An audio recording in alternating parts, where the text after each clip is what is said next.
Yo les gars, c'est Jesse, alias Rectigno. Aujourd'hui on se retrouve dans un petit endroit sympa, dans ma voiture, voilà. Je suis calé, je suis tranquille, je viens de manger, je viens de me laver les dents.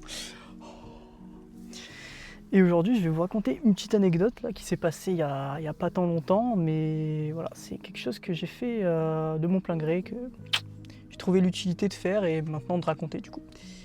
Ok, donc pour contextualiser le tout, j'avais un retour à faire parce que j'avais acheté des Crocs X McDonald's, donc c'était une collaboration.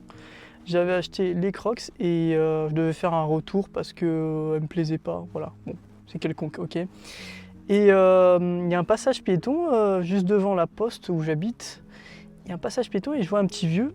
Il est là, il est avec ses petites bouteilles et tout, il a une sorte de diabolo et il galère, genre il y a toutes ces bouteilles qui sont tombées, il bloque le trafic, tout ça. Et je vois, il y a une grand-mère avec lui. Du coup, je vais les voir et tout, je pose mes affaires, je dis vous avez besoin d'aide? Voilà, gentil comme je suis, altruiste comme je suis allé les voir. Ils m'ont dit ouais, il y a le petit vieux là, enfin ouais, il a du mal à. La dame elle m'a dit il a du mal à justement porter ses bouteilles et tout, il y a tout qui tombe. Du coup, qu'est-ce que j'ai fait? J'ai dit vous inquiétez pas, on va les porter. Du coup, j'ai pris la majorité de toutes les bouteilles avec mes deux bras et mes deux biceps. Voilà. J'ai pris les deux bouteilles et avec la dame, on l'a amené à une trentaine de mètres, une cinquantaine de mètres au-dessus. Il avait son logement et tout, il habitait au deuxième étage. Du coup, voilà, petit trajet, je suis là, je porte les bouteilles et tout. C'est quoi? On va dire 5-10 kilos par bras, donc ça va, c'est raisonnable. Mais voilà, toute la musculation, tous les biceps curls, les triceps extension ont payé, voilà, dinguerie. Et voilà, j'ai aidé le petit vieux. Du coup, on est rentré chez lui, il avait un lotissement, il a rentré un code, tac tac, il est rentré chez lui et on a ouvert justement l'ascenseur, on est monté jusqu'au deuxième étage et tout.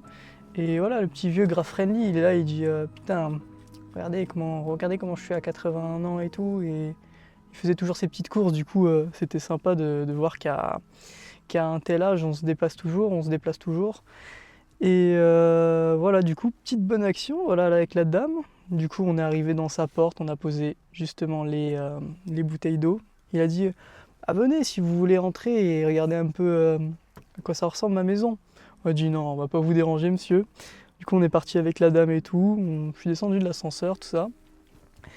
Et la dame, elle m'a dit ouais, c'est plaisant de voir qu'il y a quand même des jeunes en fait qui sont avenants et qui aident toujours les plus vieilles générations, parce qu'on a besoin de vous, tout ça. En fait, c'était une dame au préalable qui avait un passé, qui travaillait avec les gens, je crois, dans un EHPAD ou dans quelque chose. Elle m'a félicité en quelque sorte, elle m'a dit ouais, c'est bien et tout, il faut aider son prochain en quelque sorte, c'est cool. Et du coup, voilà, je voulais raconter cette petite histoire parce que c'est sympa, c'est des moments du quotidien en fait, auxquels on fait face. Voilà, il y a un mec qui galère et tout. Le fait de proposer son aide, voilà, ça mange pas de pain et c'est sympa. Moi, ça m'a pris quoi? Ça m'a pris 30-40 minutes de ma journée. Mais j'étais pas pressé en fait. Quand on n'est pas pressé, je veux dire, on peut accorder son aide à d'autres. Parce que finalement, on aimerait bien que les autres le fassent pour nous si éventuellement on devient vieux un jour, qu'on atteint jusque-là, hein, on sait pas. Peut-être une catastrophe naturelle va nous heurter, on va crever avant l'âge, mais ce que je veux dire, c'est que c'est sympa de, en quelque sorte, aider les gens qui ont plus de mal, quoi, de tendre la main. Et voilà, elle me félicitait en quelque sorte, elle me disait ouais, c'est bien et tout. Et voilà, j'avais un petit sentiment de satisfaction. J'étais là, j'avais mis 50 minutes à aider quelqu'un, c'est sympa. Et c'est pour parler de la finalité, c'est que voilà, il faut le but de cette chaîne, quoi. Il faut tendre la main aux gens, faut les aider et voilà, sans pour autant attendre quelque chose en retour. Je veux dire, c'est gratifiant quand même d'avoir de la satisfaction personnelle pour quand on fait une belle chose, un bon acte, je veux dire, de se sentir un peu valorisé. On n'est pas là à rechercher de l'attention extérieure, de chercher un merci ou quoi, mais à l'intérieur de soi, ça procure quelque chose de sympa. Et je sais que au tout début, quand je faisais des petites actions et tout, que j'avais pas pour habitude de le faire, bah, ça me procurait un grand sentiment. Donc maintenant, voilà, il est minime parce que j'ai toujours l'habitude d'aider autrui et de proposer mon aide en fait. Voilà. Il y a des petites anecdotes où il y a des fois, j'étais en voiture et tout, je voyais un mec galérer avec sa voiture. Carrément, je suis descendu à 100 mètres, il y avait un rond-point, j'ai repris le rond-point et je suis remonté pour aller voir ce qui se passait. parce que voilà, c'est mon caractère très humain. J'étais là, je me disais putain, s'il faut, il y a un mec en danger, tout ça. Et ouais, et pareillement, je rebondis sur une autre situation où en fait j'étais parti faire du vélo, c'était il y a 2-3 mois. Bon, j'avais pas mon BMC à l'époque, j'avais mon autre vélo. Et je fais du vélo et je vois que la route elle est un peu cônée. Vous savez, il y a des cônes de signalisation et tout pour dire attention, ralentissez, tout ça. Et là, je vois un mec, il y avait un poteau ici, ok, et le mec, il était en suspens avec sa voiture qui était inclinée à 45 degrés sur la droite. Et je sais pas, il y avait le moteur, il continuait de tourner, les roues continuaient de tourner. Du coup, ça faisait de la fumée grise, tout ça. Et du coup, je me suis arrêté, je me suis dit, il y avait des gens déjà sur place, je me suis dit, ouais, qu'est-ce qui se passe et tout. Et du coup, je suis allé voir, je suis allé aider ce gars. Avec un autre gars, en fait, on est monté sur la voiture qui était en suspente, c'était méga dangereux. J'ai ouvert la porte de force, et le mec, il était un peu en sang, j'ai vu, il était en sang. Donc le mec, il était un peu bourré, il savait pas trop se situer dans l'espace. Et voilà, j'avais vu le petit chien à côté et tout, ça m'a fait grave de la peine et tout. Mais en fait, le fait est que les pompiers, en fait, ils étaient en bas parce qu'il y avait un suraccident en bas. Du coup, ils ont mis quoi? Ils ont mis 20-25 minutes à arriver. Et moi, j'étais un peu en situation de stress. Je savais que, en fait, le mec, il était à 45 degrés par rapport au poteau. Je savais que à l'extérieur, c'était pas possible, en fait. Moi, parce que moi, je suis titulaire du PSE1, du PSC1. Et en fait, quand t'as un mec qui est en danger comme ça, tu peux pas le sortir, en fait. Parce que tu sais pas si derrière, il est traumatisé au niveau de la colonne vertébrale. Tu peux pas savoir, en clair. Du coup, vaut mieux pas toucher. Mais j'avais peur que la voiture, à force de chauffer, le moteur, il prenne feu et que ça explose à tout moment. Donc j'étais dans une situation très stressante et tout.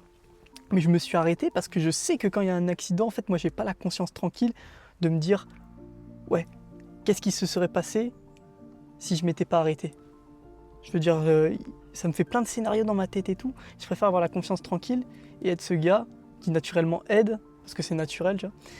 Et j'ai préféré m'arrêter et tout. J'ai attendu jusqu'à l'arrivée des pompiers et tout ça. Donc, le mec, il s'est fait extraire. Là, ils avaient, vous savez, les grosses pinces là. Les grosses pinces pour extraire la porte.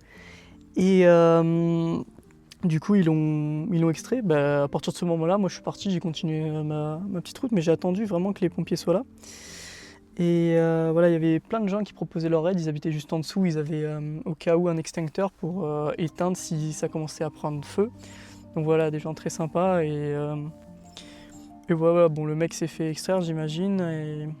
Et le petit mec, parce qu'il y a la police qui est arrivée avec les pompiers, il m'a pris mes coordonnées et tout. En mode témoin s'il y avait un souci ou quoi.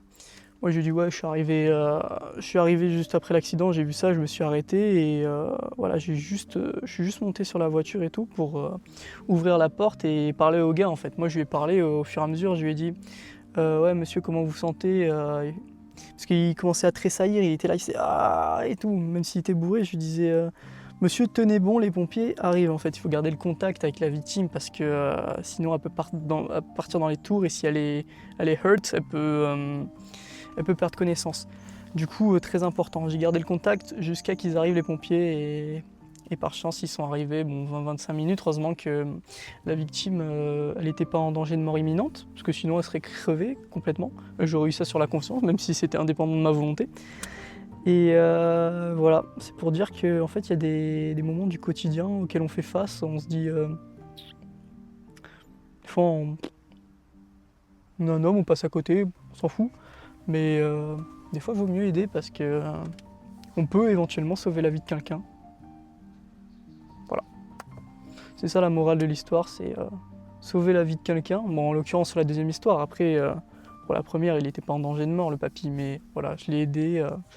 préserver ses articulations, ou du moins ce qui lui reste de ses articulations, parce qu'après après 81 ans, je crois qu'il avait, les os et tout, c'est un peu fucked up, donc voilà. Bon voilà, mes petites anecdotes.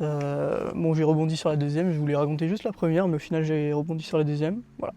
Bon les gars, ça m'a fait plaisir de vous faire cette petite vidéo. Ce petit papy que j'ai aidé, et ce gars que j'ai supporté.